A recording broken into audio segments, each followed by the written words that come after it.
नमस्कार, बहुत स्वागत है आप सभी का। मैं हूं आपके साथ पद्मा कुलदीप। आप देख रहे हैं एशियन न्यूज और एशियन न्यूज का ये खास प्रोग्राम सावन से रिलेटेड है। हम आज आपको बता रहे हैं नाग पंचमी विशेष।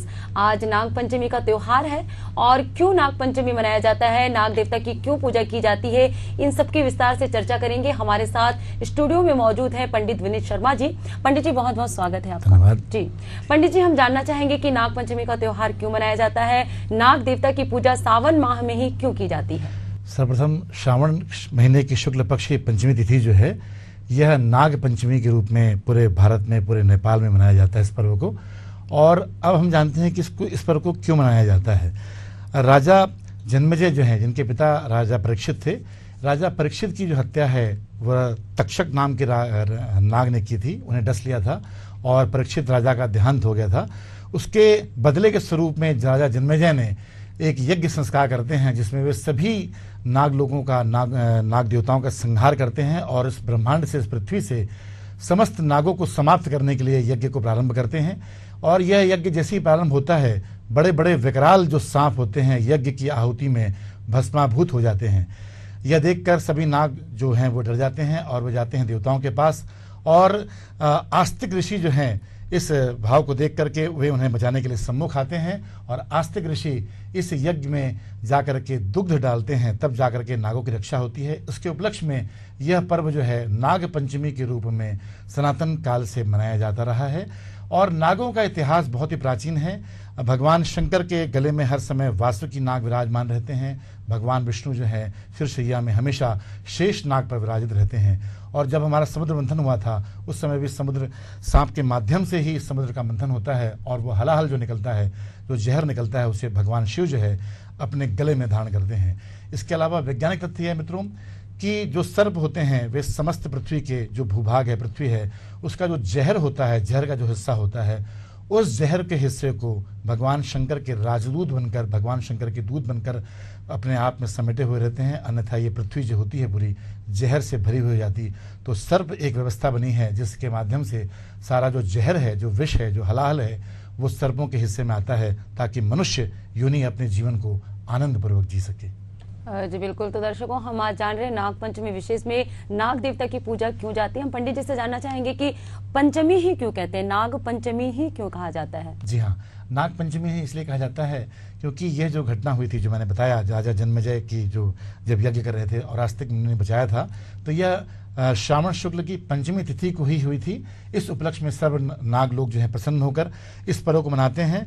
और यह जो तिथि है इस वर्ष जो है शुक्रवार के दिन, आज के दिन 9 अगस्त को हस्त नक्षत्र, सिद्ध योग और बालव और भवकरण और अमृत संयोग के सुमंगल योग में मनाई जा रही है। जी पंडित जी, ये तो रही नाग पंचमी क्यों मनाया जाती है, ये हमने जाना। हम जानना चाहेंगे कि किस पूजा विधि से, किस शुभ मुहूर्त पे जो लोग हैं नाग पंचमी मनाएंगे। बहुत सुंदर प्रश्न है ये। सर्वप्रथम आज के शुभ दिन हमें प्रातःकाल में स्नान करके शिवालय जाना चाहिए। शिव मंदिर में जाकर के शिव को जल से या दुग्ध से या गंगा जल से अभिषेक करना चाहिए। इसके उपरांत जो शिव जी के गले पर जो सर्प होते हैं उनकी हमें पूजा करनी चाहिए। इसके साथ साथ ही हमें सर्प देवता को अलग से एक तांबे के पात्र में बिठा करके उन्हें सम्मान के साथ श्वेत वस्त्र में बिठा करके अथवा लाल वस्त्र में बिठा करके नाग देवता की हमें पूजा करनी चाहिए। यह जो नाग देवता है, हम तांबे के, स्वर्ण के, रजत के अथवा मिट्टी के या काजल से भी सांप हम बना करके इसकी पूजा कर सकते हैं। आज के दिन नाग देवताओं के लिए हमें व्रत रखने का विधान है। साथ ही साथ नाग को जो सबसे प्रिय चीज़ है वह है दूध। तो आज के दिन भगवान वासुकी को, शेषनाग को, समस्त नाग देवताओं को दूध चढ़ाकर, दुग्ध पान कराकर उनकी पूजा की जाती है। साथ ही उन्हें हल्दी, कुमकुम, रौली, चंदन, बंदन, अष्टचंदन, रक्त चंदन आदि चीज़ों का भी जो है वह अभिषेक किया जाता है। साथ ही साथ नाग के देवता को गंगा के जल, दुग्ध के जल और कपूर के जो जल से आदि से भी हमें अभिषेक करना चाहिए। और साथ ही हमें अगर आज के दिन सबसे शुभ माना गया है कि यदि हम प्रत्यक्ष रूप से, जीवित रूप से, यदि सजीव रूप से हम नाग को दर्शन कर सकें तो बहुत ही श्रेष्ठ माना गया है। कई नाग को लेकर के लोग व्यक्ति घूमते हैं, उन्हें उनका दर्शन करना बहुत शुभ माना गया है। उन्हें यथास्वरूप यथाशक्ति अपनी खुशी से दान करना चाहिए। साथ ही साथ पूजा करते समय हमें इस बात का ध्यान रखना चाहिए कि हम नाग देवता को हल्दी जरूर चढ़ाएं। हल्दी चढ़ाए जाने का बहुत ही विशिष्ट विधान माना गया है। खड़ी हल्दी या पीसी हुई हल्दी चढ़ा करके आप नाग देवता की जो कृपा है वो प्राप्त कर सकते हैं। साथ ही गायत्री, शिव गायत्री मंत्र का जो पाठ करना है आज के दिन शुभ माना गया है। आज के दिन हमें उत्तराभिमुख होकर या पूर्वाभिमुख होकर ओम वासुकी देवाय नमः अथवा ओम शेष नागाय नमः और शिव गायत्री मंत्रों का जाप करना चाहिए। साथ ही महामृत्युंजय का मंत्र का पाठ करना अच्छा माना गया है। यदि इनमें से आपको कोई भी मंत्र ना बोलते बने तो आप पंचाक्षरी मंत्र ओम नमः शिवाय मंत्र का जाप करते हुए भगवान वासुकी को, शेषनाग को दुग्ध चढ़ाएं और यथा योग्य उनकी सेवा करें, तो जिससे कि आपके जीवन में कल्याण हो और आपके जीवन में सुमंगलता जो है चारों ओर फैले। पंडित जी, मेरा सवाल है कि इस साल नागपंचमी में क्या विशेष संयोग बन रहा है जो लोगों को लाभ हो? जी, इस नागपंचमी में जो सुंदर संयोग बन रहा है कि यह हिरण्यकेशी श्रावणी है। साथ ही जागृत पंचमी का सुंदर संयोग है और उत्कल प्रांत में खासकर महालक्ष्मी स्थापना के रूप में भी इसे पर्व को मनाया जाता है। इस विशेष मुहूर्त में जो व्यक्ति काल सर्प दोष से पीड़ित हैं या जिन जातकों की कुंडली में पितृदोष का प्रभाव है, ऐसे समस्त जातक आज के दिन यदि काल सर्प दोष और पितृदोष की पूजन कराते हैं तो निश्चित तौर पर उनके जीवन में बहार आती है, मंगलता आती है और मांगल्य मिलता है। आज के शुभ दिन महालक्ष्मी की स्थापना करके महालक्ष्मी की पूजन करने से भी जीवन में लक्ष्मी जो है, दारिद्र्य जो है वो दोष दूर होता है। साथ ही साथ आज के शुभ दिन जो है, यह जो विशिष्ट दिन होता है शुक्ल पक्ष की पंचमी जो होती है, यह दिन विद्यार्थियों के विद्या आरंभ कराने के लिए भी बहुत ही पवित्र और शुभ माना गया है। आज के दिन नाग देवता को साक्षी मानकर, भगवान शिव को साक्षी मानकर विद्यार्थी जो है शिक्षा प्रारंभ कर सकते हैं। साथ ही काल सर्प दोष, राहु दोष अथवा केतु दोष यदि जिन जातकों की कुंडली में बना हुआ है, उनको निश्चित तौर पर इसकी शांति कराने पर अच्छे फल की प्राप्ति मिलती है। आज का जो विशिष्ट दिन है, यह समस्त काल सर्प दोष, 12 तरह के काल सर्प दोष बताए गए हैं, इन सभी काल सर्प दोषों की शांति के लिए अति विशिष्ट और प्रमुख महत्वपूर्ण माना गया है। पंडित जी, जैसे आप काल सर्प दोष, पितृदोष, राहु दोष की बात कर रहे हैं, तो नाग पंचमी से क्या संबंध है और काल सर्प दोष वास्तव में है क्या और इसे किस तरह से पूजा विधि से मतलब हटाया जा सकता है? जी हाँ, सर्वप्रथम जब जातक की जन्म कुंडली में राहु और केतु के बीच में सभी ग्रह आ जाते हैं, जब ऐसी स्थिति निर्मित होती है कि राहु और केतु के बीच में सारे ग्रह फंसे हुए हैं, उस स्थिति को काल सर्प दोष कहा जाता है। और यह जो दोष है कुंडली में 12 तरह से बनता है, विभिन्न तरीके से बनता है और इसमें मुख्य रूप से सर्प की पूजा का विधान होता है। चूंकि इसमें नाम से ही जाहिर है कि काल सर्प यानी सर्प राहु, और राहु को कहा जाता है सर्प का मुख और केतु को कहा जाता है सर्प का पूंछ कहा जाता है। राहु को ड्रैगन्स हेड या केतु को ड्रैगन्स टेल के रूप में जाना जाता है।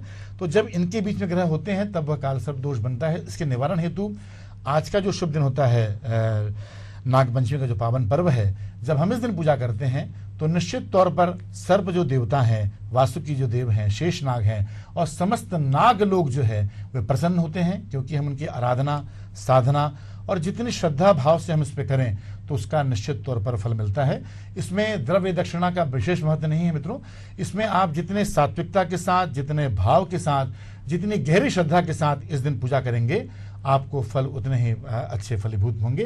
तो यह जो दिन है वह राहु और केतु के लिए, चूंकि राहु और केतु सर्प को रिप्रेजेंट करते हैं, इसलिए इनके पूजा करने के लिए अति विशिष्ट माने गए हैं। साल का यह सबसे विशिष्ट दिन है जिस दिन आप यदि काल सर्प की शांति कराते हैं, पितृदोष की शांति कराते हैं, तो आपको अच्छे परिणाम प्राप्त होते हैं। काल सर्प दोष से मुक्ति पाने के लिए किस पूजा विधि का उपयोग करना चाहिए, ये भी थोड़ा सा बता दीजिए। जी, काल सर्प दोष के लिए मित्रों सबसे पहले जो है भगवान शिव की पूजा की जाती है। इसी दिन बलि की भी की जाती है। साथ ही साथ में आज के जो शुभ दिन होते हैं, समस्त नवग्रहों की पूजा की जाती है। भगवान श्री गणेश, माता गौरी गणेश की पूजन के विधान के साथ स्वस्ति वाचन के साथ काल सर्प दोष के पूजन जो है प्रारंभ किया जाता है। आज के दिन जो है भगवान शिव का रुद्राभिषेक करना, जलाभिषेक करना, दुग्धाभिषेक करना, गन्ने के रस से अभिषेक करना एवं 5 अलग अलग तत्वों के फलों के रस से भगवान का अभिषेक करने से जो काल सर्प दोष है वो शांति होती है। साथ ही राहु के जो विशिष्ट मंत्र होते हैं, ओम राम राहुवे नमः, ओम केम केतुए नमः, इन मंत्रों का लगातार जाप किया जाता है। इन मंत्रों को रुद्राक्ष के माला से जाप किया जाता है और प्रायः जो यजमान होते हैं उन्हें सर्प की आकृति बना करके, वहाँ पर सर्प की आकृति बना करके भी पूजा की जाती है।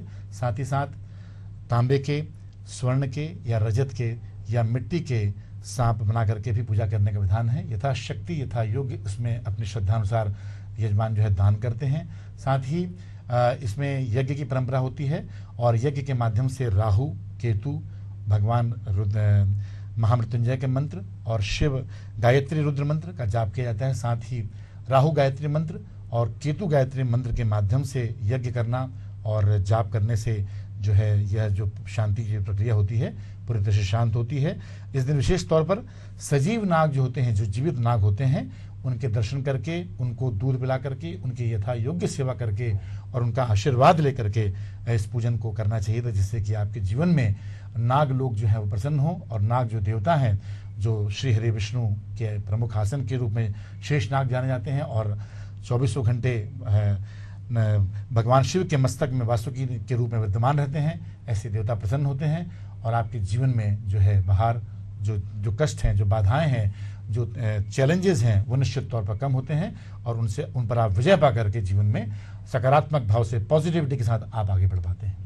जी बिल्कुल पंडित जी, हमने तो काल सर्प दोष की बात की, पितृदोष की बात आप कर रहे थे, तो नाग पंचमी के दिन पितृदोष से कैसे मुक्ति पा सकते हैं? जी हाँ, पितृदोष हम समझते हैं कि पितृदोष का जो निर्माण है वो किस रूप में होता है। तो सर्वप्रथम समझते हैं कि पितृदोष क्या होता है।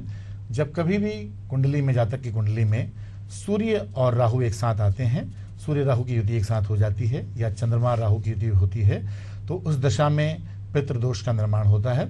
यदि कुंडली के दशम, नवम और द्वितीय भाव में यह सूर्य और राहु की युति बनती है तो पितृदोष का निर्माण माना जाता है। इस दिन पितृदोष के साथ साथ हमें पितृ की पूजा की जाती है। आज के शुभ दिन जो है समस्त जो ज्ञात अज्ञात पितृ होते हैं उनकी पूजन करने का विधान होता है। उन्हें श्राद्ध दिया जाता है, उनकी पूजन किया जाता है। उनकी स्मृति में आप चाहें तो अच्छे कार्य कर सकते हैं। साथ ही साथ आप पितरों की स्मृति में रक्तदान कर सकते हैं। पितरों की स्मृति में सारे जो सकारात्मक कार्य होते हैं, समाज सेवा के कार्य होते हैं, गरीबों को भोजन कराना आदि जो कार्य होते हैं, ये सब शुभ माने जाते हैं। साथ ही जीवित माता पिता की सेवा करना अत्यंत ही शुभ माना गया है। यदि आप भगवान की पूजा कर रहे हैं और आप जीवित माता पिता के साथ न्याय नहीं कर रहे हैं, उन्हें समय नहीं दे रहे हैं, उनके साथ भेदभावपूर्ण व्यवहार करते हैं, तो कभी भी भगवान आपसे प्रसन्न नहीं होते। आपका फर्ज बनता है कि आप जीवित माता पिता की सेवा करें, उन्हें यथा योग्य इलाज कराएं, उनकी सेवा करें, उनकी प्रशंसा करें, उनकी स्तुति करें, उनके स्वास्थ्य का ध्यान रखें और उनके अनुकूल जो कार्य हैं, उनके पसंद के कार्यों को करें। साथ ही पितृदोष की जो पूजन होती है, इसमें भी आप पितरों के मंत्रों के माध्यम से पितरों का आह्वान करते हैं। दक्षिण दिशा में मुख करके इस पूजन को विशेष रूप से किया जाता है। जो मुख्य पूजन होता है वह पूर्व या उत्तर दिशा की ओर करते हैं। साथ ही पितरों की स्थापना करके दक्षिण दिशा की ओर करके इसमें सभी पंच पितरों को आवाहित करके देव पितृ, ऋषि पितृ, पितृ, मनुष्य पितृ और भूत पितरों की इसमें पूजा का विधान होता है। और समस्त पंच पितरों की पूजा करके, शांति करके, यज्ञ के उपरांत जो विशिष्ट मंत्र हैं पितरों के, उन विशिष्ट मंत्रों के माध्यम से हवन करना, यज्ञ करना, याग करके समस्त पितृ सत्ता का जो आशीर्वाद है वो प्राप्त किया जाता है। वेदों में पितरों के लेकर विशिष्ट मंत्र दिए गए हैं। उन सभी विशिष्ट मंत्रों का उपयोग करते हुए हमें विधि विधान पूर्वक जो संविधा का दान करते हुए और पूरी तरह से वेद मंत्रों के आज्ञा अनुरूप हमें उसका यज्ञ करना चाहिए। और साथ ही विशिष्ट गायत्री मंत्र के माध्यम से जब हम पितृ सत्तात्मक गायत्री मंत्र के माध्यम से यज्ञ करते हैं तो हमारे जो पितृ हैं निश्चित तौर पर प्रसन्न होते हैं। लेकिन इस बात का विशेष ध्यान रखें कि जो जीवित माता पिता हैं, जीवित जो पितृ हैं, जीवित जो भी आपके दादा दादी, नाना नानी हैं, उन सब की आप भरपूर सेवा करें, उनका आशीर्वाद लें, उनके अनुकूलता प्रदान करें और उनके जीवन में अनुकूलता ला करके ही पितृदोष का जो है निवारण हो सकता है। जी बिल्कुल, तो हमने काल सर्प दोष और पितृ दोष से कैसे मुक्ति पा सकते हैं नाग पंचमी के दिन, ये पंडित जी ने बड़े ही विस्तार से और बड़े ही अच्छे से बताया कि किस पूजा विधि से आप इस दोष से मुक्ति पा सकते हैं। पंडित जी, जैसे कि कोई शिवालय नहीं जा पा रहे हैं, जैसे आज नाग पंचमी है और पूजा नहीं करने जा पा रहे हैं, तो घर पे किस पूजा विधि से कर सकते हैं पूजा? बहुत ही अच्छा प्रश्न पूछा आपने। घर पर आप रहते हुए आपके घर में यदि कोई शिवलिंग है तो उस शिवलिंग पर आप जल चढ़ाएं, उस शिवलिंग पर आप कुमकुम का अभिषेक करें, उस पर आप अबीर चढ़ाएं, चावल चढ़ाएं, अक्षत चढ़ाएं और पीले अक्षत भी चढ़ा सकते हैं। साथ ही साथ बेलपत्र जो है, बेलपत्र को चढ़ाना सबसे शुभ माना गया है। इस पे आप आग के फूल चढ़ाएं, साथ ही धतूरा चढ़ाएं और आग के फूलों की माला उस पर अर्पित कर सकते हैं। और कुछ नहीं हो तो आप उस पर साधारण रूप से जल चढ़ाकर ओम नमः शिवाय पंचाक्षरी मंत्र बोलते हुए नागपंचमी के पर्व को उत्साह के साथ मना सकते हैं। और यथा योग्य महामृत्युंजय मंत्र ओम त्र्यंबकम यजामहे सुगंधिम पुष्टिवर्धनम उर्वारुकमिव बंधनात् मृत्युर्मुक्षीमामृतात्, इस मंत्र के माध्यम से इस मंत्र का शुद्ध उच्चारण पूर्वक जाप करते हुए आप भगवान शिव को जलाभिषेक करते हुए, दुग्ध से अभिषेक करते हुए भगवान शिव का अनुग्रह या कृपा उनकी प्राप्त कर सकते हैं। जी बिल्कुल, तो सावन का पावन माह चल रहा है और आज पंचमी तिथि और आज हम सब नाग पंचमी का विशेष त्योहार मना रहे हैं और हम पंडित जी से जान रहे हैं कि नाग पंचमी में किस पूजा विधि से जो है नाग देवता को प्रसन्न कर सकते हैं। पंडित जी, सावन का तीसरा सोमवार भी निकल चुका है, ऐसे में इस साल का जो सावन है वो कितना खास है और लोगों के लिए कितना अच्छा होने वाला है? जी हाँ, सावन शब्द की जो रचना है वह मूल रूप से श्रावण से हुई है और श्रावण जो होता है इसका अर्थ होता है श्रवण। श्रवण बनने इसका अर्थ होता है कि हमें यथा योग्य जीवन में अच्छे वेद मंत्रों को, अच्छी बातों को, अच्छे उपदेशों को और वेद के मंत्रों के साथ साथ समस्त पुराण का श्रवण करना चाहिए। यह पूरा महीना जो है शिव पुराण, भागवत पुराण, सभी पुराणों के श्रवण के लिए बहुत ही अच्छा माना गया है। वेद मंत्रों का जाप हमें सुनना चाहिए। यथा योग गायत्री मंत्र, महामृत्युंजय मंत्र हमारे कर्णपट पर पढ़ें, जिससे कि हमारे जो श्रवण क्षमता है वो बढ़े। और जब भी हम अच्छे वक्ता बनने की दिशा में बढ़ते हैं तो उसके लिए सबसे बड़ा स्किल माना जाता है कि आपको अच्छा श्रोता होना पड़ता है, अच्छा श्रवणकार होना पड़ता है। तो ये संपूर्ण जो महीना है यह चिंतन का है, भगवान शिव के चिंतन का है, भगवान शिव की आराधना का है, बोल बम के नारे लगाने का है और भगवान की शिव भक्ति में डूब जाने का है। बेलपत्र एकत्र कर भगवान शिव को आग के फूल, भगवान शिव को सफ़ेद फूल, भगवान को शिव को मनोहर फूल चढ़ाने का महीना है। तो ये जो पूरा श्रावण है ये अपने आप में विशिष्ट है। और इस बार 2081 संवत की जो श्रावण का विशेषता ये है मित्रों कि इस साल 5 सावन सोमवार पड़ रहे हैं। तो ये आपके जीवन में एक वरदान के स्वरूप है। 5 सावन सोमवार का पढ़ना अपने आप में एक बहुत ही शुभ और पवित्र लक्षण माना गया है। तो निश्चित तौर पर ये जो इस सावन के महीने में यदि हम 5 सोमवार का व्रत करते हैं और नाग पंचमी के पर्व को यथा योग्य मनाते हैं तो जीवन में हमारे समस्त कष्टों को शिव जो है दूर कर जाएंगे। जी बिल्कुल पंडित जी, सावन का पावन माह चल रहा है और भगवान शिव को सावन का माह अति प्रिय है। हमने जाना पंडित जी से नाग पंचमी में विशेष पूजा अर्चना कैसे करें, किन पूजा विधि से जो है भगवान नाग देवता को प्रसन्न करे। पंडित जी बहुत बहुत शुक्रिया कि आपने इतने विस्तार से जानकारी दी और आप भी जो पंडित जी ने कहा है उसे फॉलो करें और उसी पूजा विधि से पूजा अर्चना करते हैं तो निश्चित तौर पर आप अपने आराध्य को खुश कर सकते हैं। इसी के साथ नमस्कार। ओम नमः शिवाय।